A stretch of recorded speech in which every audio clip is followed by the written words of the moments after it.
Welcome back to another video, folks. Long time since I made a video. Deep in trainings. I've been out in Ireland, I've been away from the farm, visiting the West Coast. Now we're the third day of the Regenerative Agriculture design training. It's super nice to have people here in the farm in this way. We've got Elise here with Damien, who we've hired as chefs, friends of Grace and her mother from England, and they're cooking up a storm with farm meats and vegetables. Everything's going fantastic, and I'll be just here for a short time before I'm away off to Wales to teach the same training at Henband Permaculture with Matt, who is a student here. And then we're closing down the season relatively soon after I get back from that. And we've got a lot to process, a lot of livestock to deal with, and lots of things changing that I'll tell you about in future videos as well as in the video today.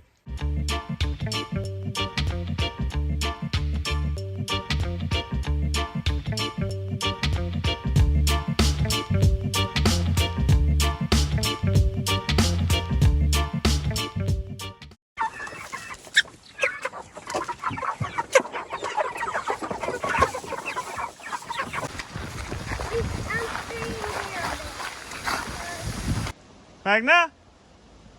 Where's he gone?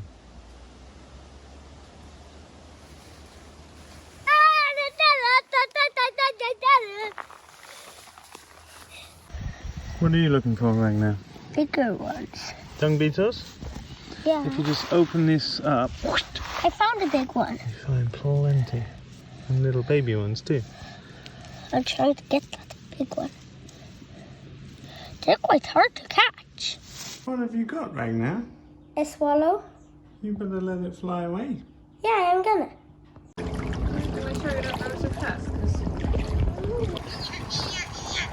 We're at the macro fishing spot with our own boat.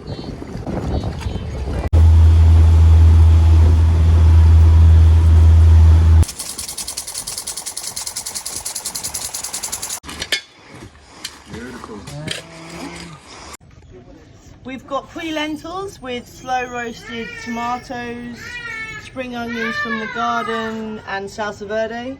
We've got cavallonera from the garden, beets from the garden which look epic, green tahini, chickpeas, loads of chili and seeds in various forms. Charred aubergine with a miso glaze, sesame, feta, cornflowers, labneh, leaves. Ta-da! Yes.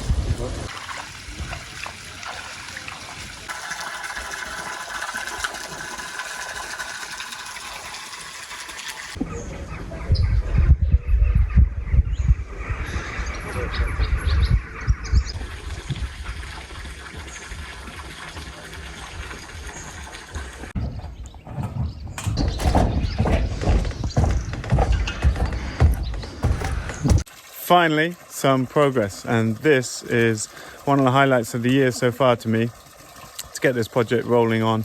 It's meant to be finished in early June. Things have been kicked back a lot with different projects around the farm this year, but I'm super happy to see and hear this pond filling up. Looking good. So we just wanted to put a bit of water in today to get this weight in the pond, to start putting pressure on the liner. It's a little bit brown looking. That's mainly, it's forest water. It's coming out of our irrigation dam, but it's actually got a layer of bubbles on the floor, so it's actually reflecting a lot of light. This will go quite black. And then next steps is we're putting a wooden wall, maybe 45-50 centimeters high, around the top of the concrete wall underneath there. Around that will be perforated drainage pipe with uprights made of just drainage pipe. And then I've got two of these pumps, and these pumps are going to be connected with this clear hose to water stones down inside the vertical pipes, and the bubbles cause enough motion to draw water through the drainage pipes, so it'll come down through the gravel, through the drainage pipes, cause constant surface motion. And just think this through, this side is very steep, but the decking is coming out here over the water's edge, and I'm going to put lilies in pots floating up on the surface with bubblers, and then probably a row of bubblers on this side, just 3 or 4. Then the gravel will extend all around this side and be planted up. And that decking is going to go all the way along here. I'm going to have to sacrifice these lovely flowers. I'm also taking out this wood here. This will be decking with steps up. And I'm thinking of having like a little barbecue house here. And the decking will continue round the pond. And the Atafal's house is going up here, looking everything this way. So it's quite a big surface area. It's about 80 to 90 cubic meters, maybe even 100 cubic meters. It's 60 cubic meters up to the wall. Well, no, that's a lie. Up a little bit higher than the wall. And looking forward to it. It's a really cool process. This is 1mm thick, high quality liner. Most expensive bit of plastic I've ever bought.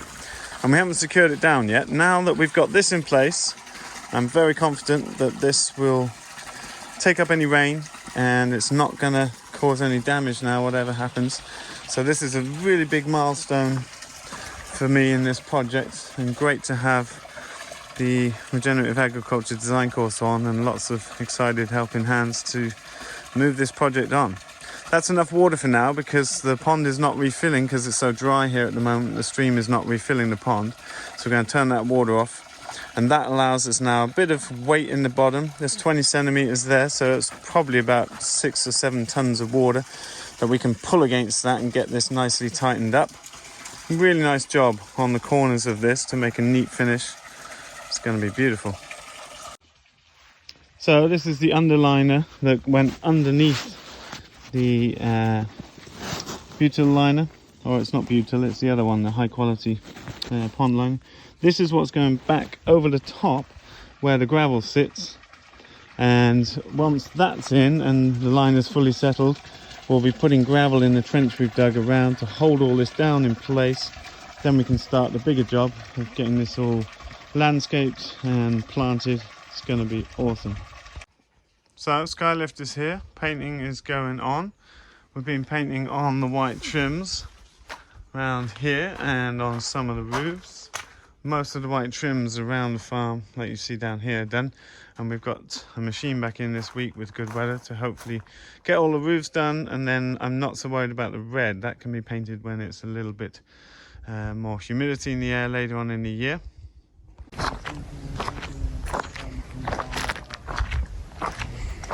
It's a little worrying because this is what's ready.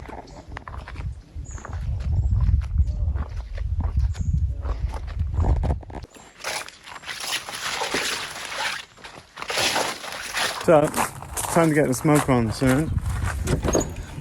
We had the pastured poultry training and did an amazing job with the broilers.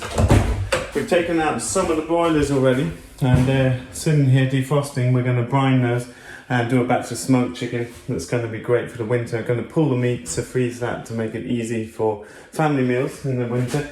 Taking another one of the sheep today during the course just to show people how that process works. Lots going on. Okay, people saunering. Just give you a quick update of what's going on in here. Just widen the angle. Cucumbers are coming in thick and fast. And we've got the first melons. I've definitely seen watermelons and more of the yellow melons coming up. Looking good in here. Tomatoes are going rampant, enjoying the summer heat.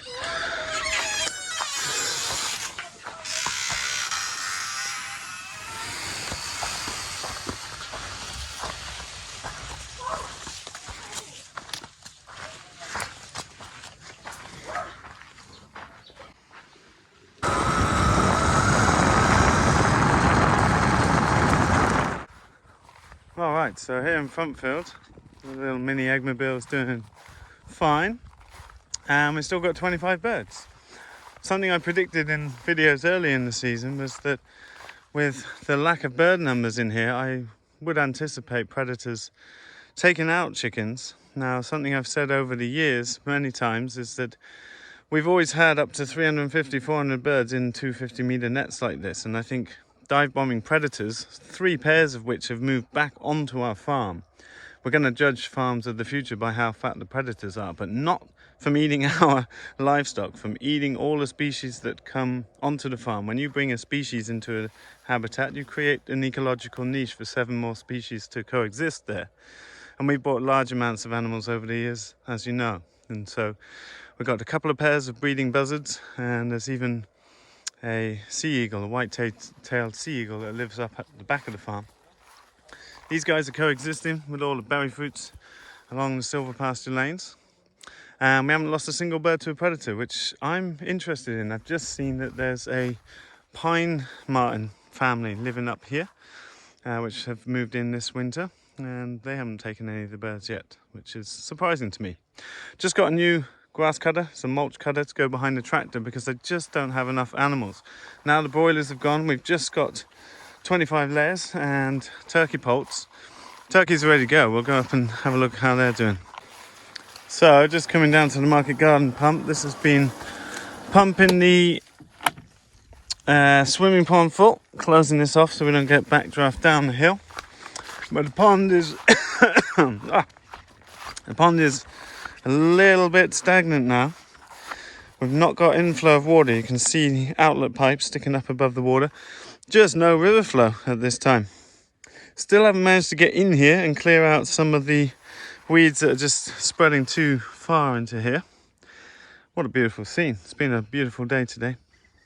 So I've just been told by the road association all the trees on the right hand side of the road, this avenue planting, they want me to cut these down because they're too close to the road and they lose the funding potentially if I don't clear them. They've given me the option that I could dig a ditch and that would be okay, or I can cut these trees out. It's a shame. I've grown a lot of these from seed. There's oaks there that have been here 9 years or so, and it's quite an important planting for me. These are unutilized spaces. Obviously they could cause damage to the road if they're rooting into the road, so I could pay for a ditch all the way down this side to the corner, and I'm toying with that. It's going to be, you know, a big expense. There is a ditch on this side, and so these trees are fine on this side. But I haven't decided. I may well just cut them out because I don't want to cause any trouble with the neighbours here. But let's go for a little walk in the fields because we've got turkeys and the cows and sheep remaining here. This is a beautiful time to observe your pastures, to see the life in here. And we've just been up here watering the sheep. We've got grasses. Just turn the camera around. This is Timothy up to me eyes, and it's really amazing to see the grass growth in here. But this is really the time to come and see the insect life in your pasture. When the light is low and you look across the landscape, you really get to see the amount of life going on. Now up here on this sandy slope, there's a lot of wildflowers. This used to be a lawn. And some of the nut trees are producing nuts, and I've got chestnut going to flower this year, which is a first. Yeah, so we're down to 5 sheep now and just the 2 cows. When I get back from Wales, we'll be processing the cows as well as the sheep and clearing out the livestock for the winter. So it's going to be a quiet winter here, and some of these nut trees have just been going off. So you see the grass is being grazed through already this year, but we just don't have the animal numbers. And so what I'm going to do is use that mulch cutter. I'll show you that in another video. And I'm going to have to use the machine in place of livestock this year and clearing out the animals to have a restful winter. It's uncertain what's going on in the next years, and it may be that I try and find the right person to buy this farm and carry it on, because I think the way my life's changing, I need a lot more time and space, and this year was an experiment to see if I could have a much more relaxed year focused on other things. And a lot of those projects that got pushed back, and to be honest, it's just been about as much work as it normally is for me to maintain a place like this. It's too much for me. And whilst I adore this place and have put so much love and energy into it, I'm never going to run it in the commercial way that it was designed and set up for. So I'm considering that. I'm not sure what I will do. I'll be here over the winter, and I'll be here probably next summer. But I will be tarping over the gardens, covering them up, and definitely having an easeful summer next year. Spending more time on the water and more time doing other things. Beautiful to see the pastures in this way. A lot of species expressing themselves here, but I don't know. That would all depend on finding the right people to take it on, maybe a family or a group or a research group who could buy the farm and take it on and continue research and data collection for the benefit of the whole. This is Malus seversii, the original Kazakh apple, standing over 4 meters tall now, growing from seed here. I love Nutfield, this Savannah planting. This is designed double planted, so I've taken the full-size grown trees up to 30% canopy cover, looking down from above at full grown size. We don't get any loss of forage, so this is double planted because I know a lot of these trees won't survive because of the harsh winters. Look at that, sweet chestnut, 59 degrees, baby. Some beautiful pecans, black walnuts, Chinese walnuts. Great to see.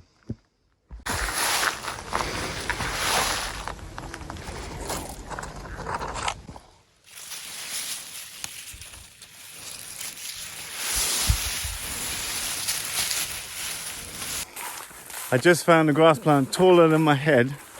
I think it was red fescue, and I've stapled it to the barn wall as a symbol of the transformation that's happened here. When I have a training like this is the Regenerative Agriculture design training, we're talking a lot about the big picture and healing landscapes, holistic management and building topsoil with the Keyline plough here and grazing animals of multi-species at high density, and showing them what neighbours' land looks like and what our land used to look like before we started. And it's such an incredible joy to just walk around my farm and see what's happened, to be the conductor of this symphony that's been going on here, and just see the incredible ecosystem benefits and the resilience that's been created here that we saw in the 2018 drought and we continue to see now. It's a real joy, and I love to have people here in this capacity. It's been amazing to have our market garden, no-dig market garden training. That was an incredibly important and potent training, as well as our pastured poultry training, getting people familiar with the slaughtery. And now we're here for regenerative agriculture design and having a lot of fun. It's a really great time.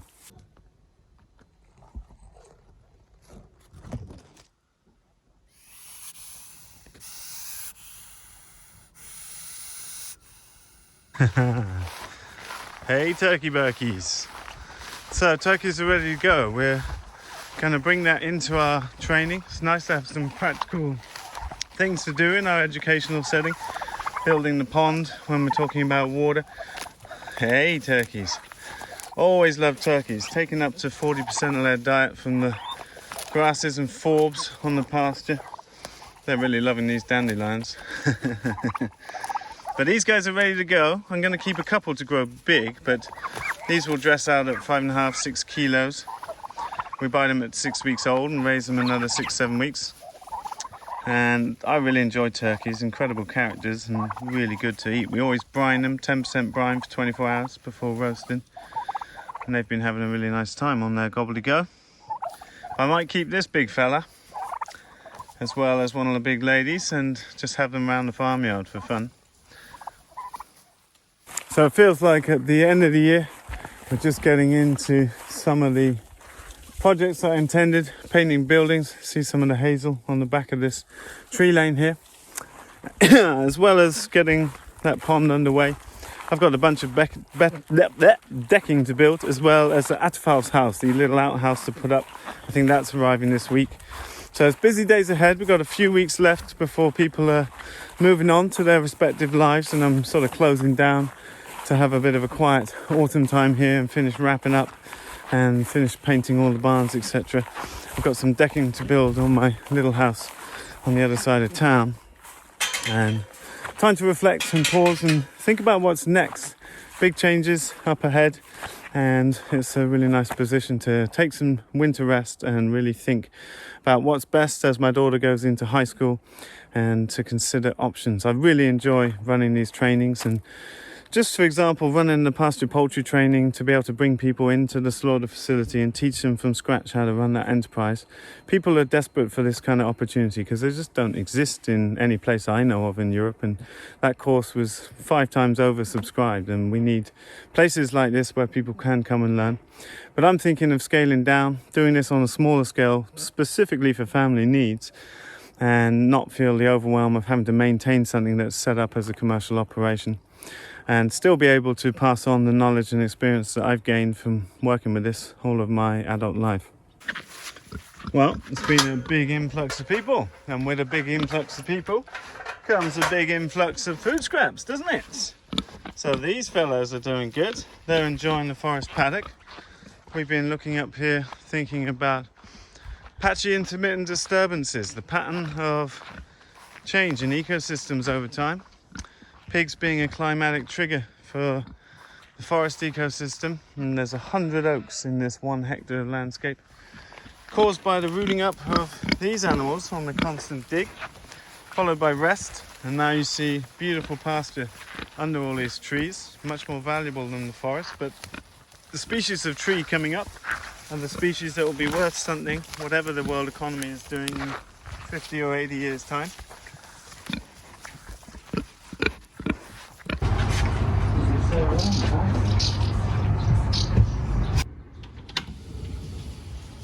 I just want you to know if I'll be appearing that you'll be getting an email from my agent and an invoice.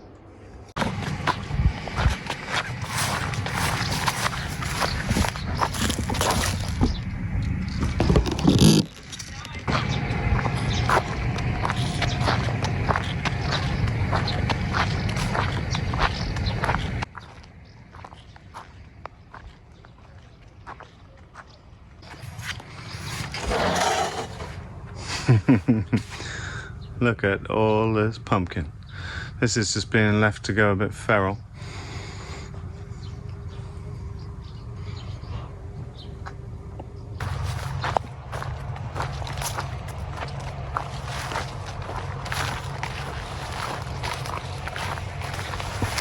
I'm tired. These training days do take it out of me. Starting early, talking all day. I'm getting older, not as resilient as I used to be, but I'm having a lot of fun and hope you enjoyed a little update.